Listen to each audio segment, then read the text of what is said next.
E aí galera, suave, mais um vídeo aqui, né? Canal Somente a Verdade. Eu vim falar pra vocês um novo mistério da internet, que é o 11BX13 alguma coisa aí. Não lembro o número. Pra quem não viu esse vídeo se trata do quê? Um cara, né? Com um capuz assim, uma bata preta e branca, uma bata preta, uma máscara que parece de uma gripe aí que teve na Idade Média, que os médicos usavam. E esse vídeo tem uns sons muito estranhos. E, cara, o que dizer sobre esse vídeo? Muito estranho, algumas pessoas consideraram ele até perturbador. Só pra você ter uma noção.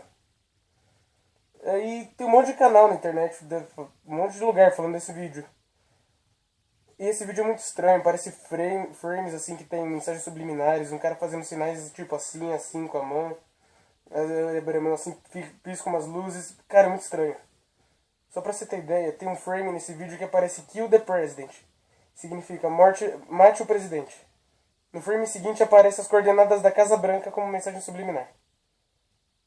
Cara, você sabe o que eu acho sobre tudo isso?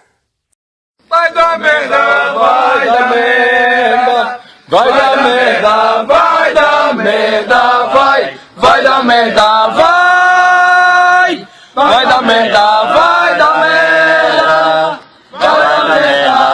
dar merda, vai dar merda, vai dar merda, vai dar merda. Pra mim isso aí pode ser o seguinte: pode ser ameaça de terrorismo, pode não ser nada. E cara, a história por trás desse vídeo é uma coisa muito estranha, muito bizarra. Eu não vou conseguir botar o vídeo aqui pra vocês, né? Eu sou péssimo de edição.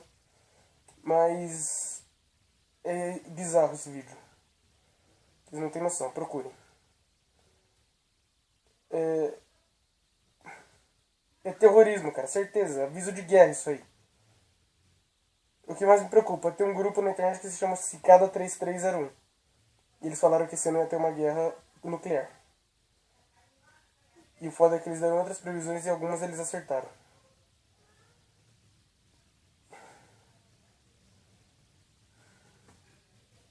Estranho. Muito estranho.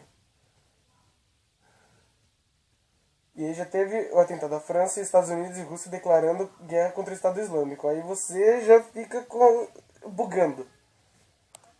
Mas galera, é isso, né? Eu vou terminar por aqui. Esse vídeo foi bem curto, né?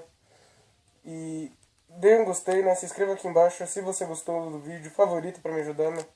Muito obrigado a você, né? Até a próxima. Obrigado.